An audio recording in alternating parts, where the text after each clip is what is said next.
Okay, so this is the Audi E-Tron Sportback. And immediately I'm going to apologize because I forgot my mic in my car. So it may be a bit windy in this video. I apologize. But this is the Audi E-Tron Sportback. And, well, it's interesting. I'll give it that. Just look at these wheels. I actually really do like these wheels a lot. These are 21-inch wheels. And I love the design of them. But they do look like they would be scratched really easily. Come around to the back of this car just so you can see it. Personally, the Sportback designs, SUV Sportback design, I hate it a lot. And that's no exception with Audi, even though Audi is a brand that I do like a lot. This is my least favorite designed car from Audi. I like it less than the Q3. I like it less than the A3. I like it less than whatever. You know what I mean. But, yeah. The inside and how it drives is a different story. And I will explain that here in a little bit. But first, we will stick to the outside things. Now, first thing to note is that, give a sec, there's a truck driving by. First thing to note when you look at the outside of this car is that this one isn't the E-Tron with the cameras instead of the physical mirrors. This one has physical mirrors. So, I mean, I don't get all the cool features in this one, but this car was 90 grand brand new.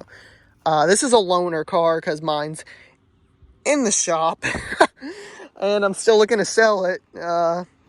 Yeah, one of the cats went out, so, you know how that is. Ignore a car driving by. But yeah, you notice the physical mirrors on this specific E-Tron. It has pretty much everything else, though. You do have the charge doors on either side, and yes, they are on either side, which is very convenient, I've learned. And to open it, you press this button here, and of course the door opens automatically. You plug your charger in, you get it all charged up. Charging is really slow with this car, I've realized. This is the first time I've ever had an electric car for an extended period of time of more than like 20 minutes. So, yeah, my charger didn't work last night, actually, so I had to go find a quick charge point.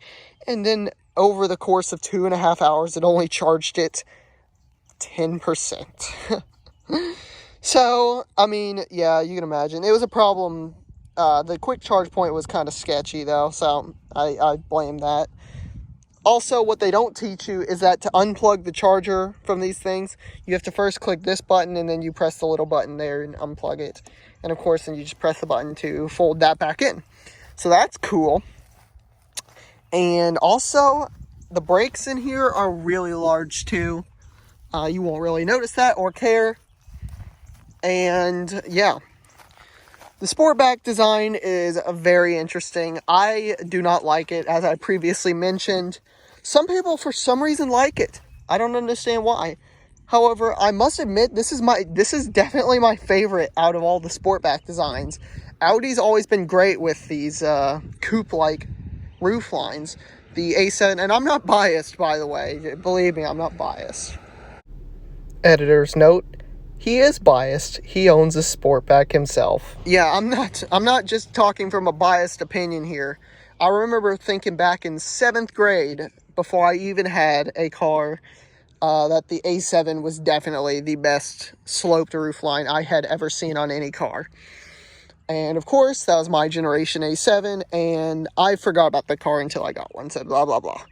But yeah, I do really like those side skirt things there, the black ones. I think those are really cool looking. Pretty much the car from like this half forwards, or not really half, but from my hand this way, I really like. But then there's that, and it's like, well, I mean, it just doesn't look good on a taller body like this. I mean, I don't see the point. It also makes rear visibility really bad. I do like the vents here. I mean, they do channel air just straight out the side of the car, but who cares? You got the fake grill. It looks pretty cool. And it says E-Tron on it. Ignore how dirty the car is. And S-Line, of course. Now, another thing you'll notice is it doesn't say Quattro anywhere, even though this car is all-wheel drive. But that's kind of obvious. Oh, wait, no, it does say Quattro. It does say Quattro right there. So I guess it does kind of use Quattro. But on the inside, usually there's a Quattro badge on the passenger side. However, if we take a step inside the vehicle, you can see that it just says E-Tron. It does not say Quattro. And we can actually start the vehicle up here. You get the great starting noise. And, well, it's great. As I was saying, you get Audi's great infotainment system, which is among the very best of infotainment systems nowadays. This is no exception. I love this infotainment system. I personally like it more than BMW's, even though BMW's does more stuff. It's just, this one feels a little more intuitive. This one feels more like a smartphone than BMW's does. Although I'm sure in the future BMW will adapt and stuff. But this is how this car is. Of course, you can see you got your screen here, which actually looks a lot smaller than other Audi models in the e-tron. The A6 was a lot bigger, and the A5 S5 is, Q5 is. Yeah, this one just looks really small for some reason. And you got this really, really cool steering wheel. I love this steering wheel so much. It's perfect for me. And of course, you got the piano black and this shift lever, which is also really cool. And, yeah, I mean, to operate it, you just push it forwards and push it back. And this whole part here usually goes with it, but it's just a handle. It's solid. And of course, you boot up the camera, have a 360 camera. Plus, you get this 3D camera here where you can actually swipe through. And it is really nice. Now, let us go take it for a drive. Oh, actually, before I forget, this car has some features that I've never been able to previously mention on newer Audis because they haven't been the highest trim, but this one is the highest trim. One thing you get that is my favorite thing, one of my favorite things in this car is you get fragrances through the air conditioner. And you do get options with those, of course. You get winter and summer flavor. And then you can select how much you want. And it goes from subtle, light, medium, and strong. Which, I mean, in my opinion, it's a little redundant having subtle and light in the same, in two different things. But you do you, Audi, you do you. You get your footwell temperature, which is actually such a good feature after having a car with and without one. My car, my A7, also has footwell temperature. I'm just talking like my mom's car or like my dad's old car or something like that, where the footwell temperature had to be the same as the normal climate control. Because personally, I like to have really warm feet while I drive. Does that sound weird? That's kind of weird. But yeah, that's how I like it. And I can smell the fragrance now. It smells really good. Of course, we're in Eco AC because I'm an electric car. Speaking of Eco, this car has a lot of different drive selects. My car has 4. This car has 1, 2, 3, 4, 5, 6, 7 drive modes. Oh my gosh. And this car also has air suspension. So let's go into dynamic real quick, which will lower us down a little bit. And then we can open the door here, go into off-road, and then we will see the car raising up in real time. And you can hear the air suspension going to work too.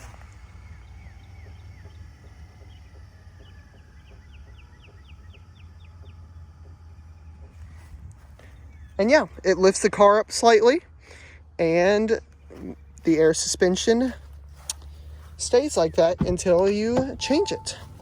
which I like. And I've noticed it actually does it automatically a lot too, which is different from a lot of cars. Like I'll be in efficiency mode and we'll be on the highway and it will automatically drop itself down. Or we'll be in dynamic mode and it'll drop itself down, stuff like that. Especially in auto mode, it will drop us down and up a lot. But let's take this car for a drive, shall we? Because I don't believe there's anything in this car that isn't in other ones. I mean, you get the back seat. The back seat's cool. And you get your controls back there for your seats and air conditioner back there.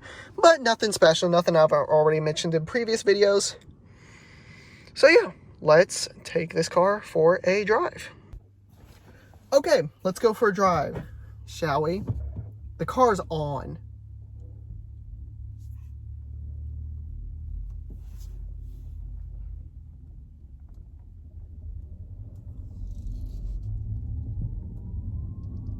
Listen to that.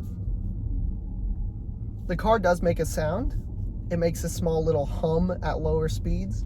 And especially in reverse, it makes a quite loud hum, which we will hear later. But other than that, it's soundless once you get up to speed. I'm looking at two X6s right now. We look better than both of them.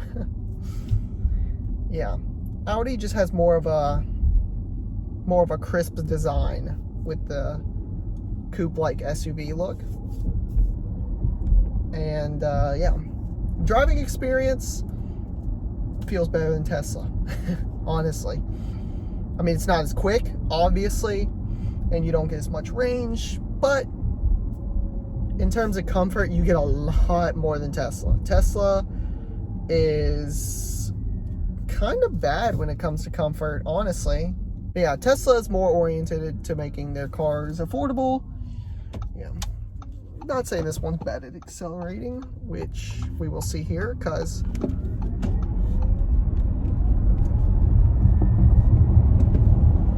that was 60. This car does 0 to 60 in 5.5 seconds, which is not bad. That's in boost mode though, which to activate boost mode, you put it into sport mode and floor it, and it will give you 8 seconds of added power, 70 to be pretty much exact, which will give you 402 horsepower. Usually it's sitting about 330.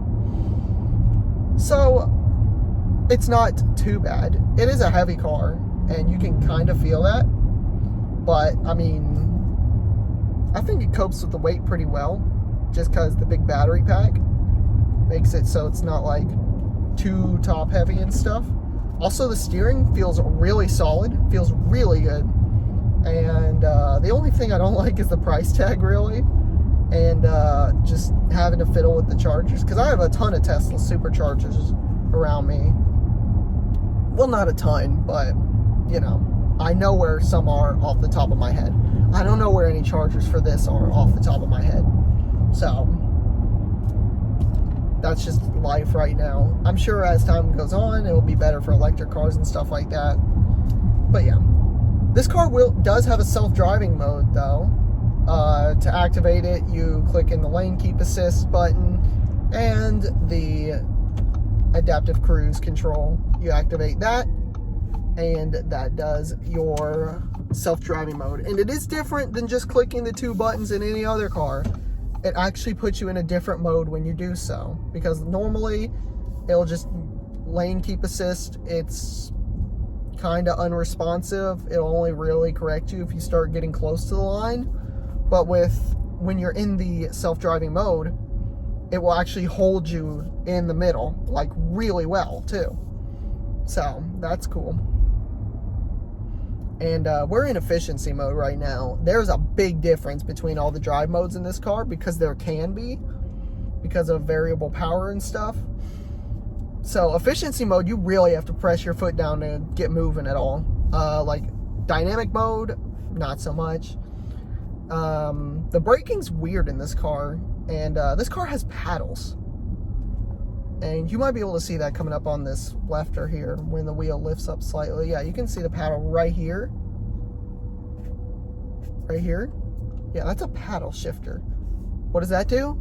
You click the -1, and it does your regenerative braking.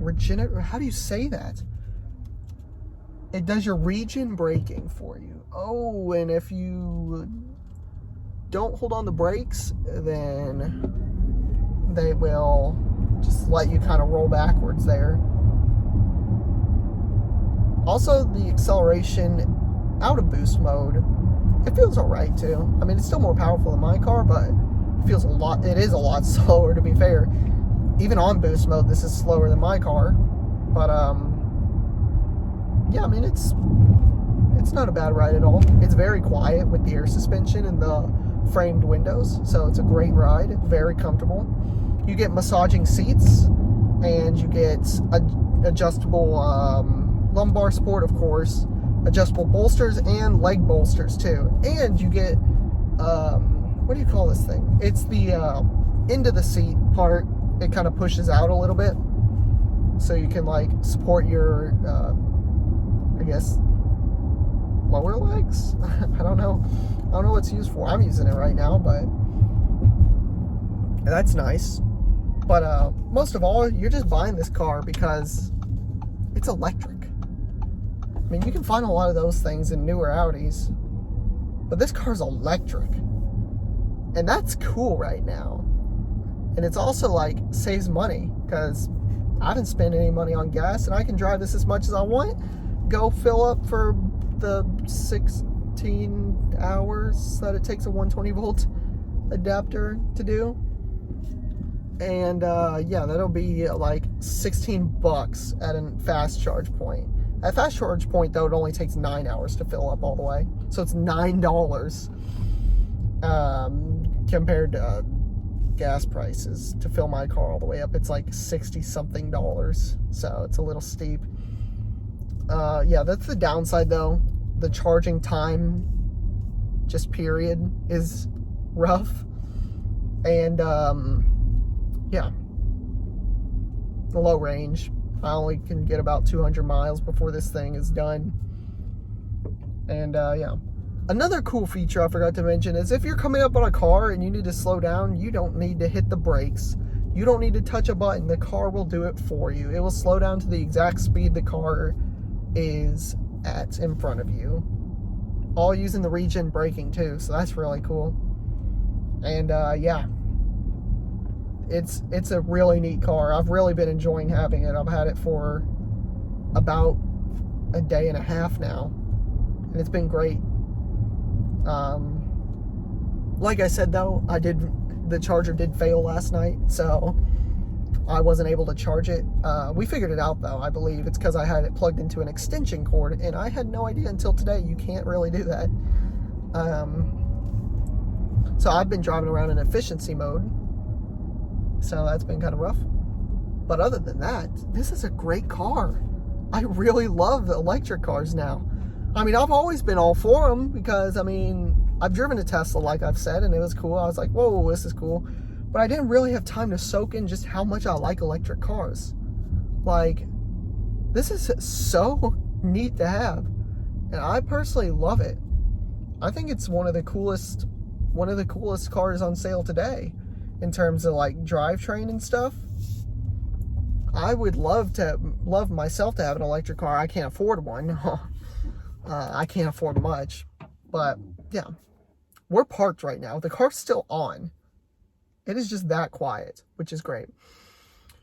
But yeah, that'll pretty much do it for this video. I'm trying to think if there's anything I missed. Oh, of course, the lighting at nighttime, which I might do. I might shoot tonight if I drive this car around. If not, then, well, sucks. Yeah, the lighting in here, the interior lighting at night's super cool too. And of course, you get panoramic sunroof. And yeah, power tailgate, which you can wave your foot under, but a lot of new cars do that, so I didn't really show it. Yeah, it's cool. I'm in love with this car. I think it's great. And yeah, that'll do it for this video. And yeah, buy Lauren products. See ya.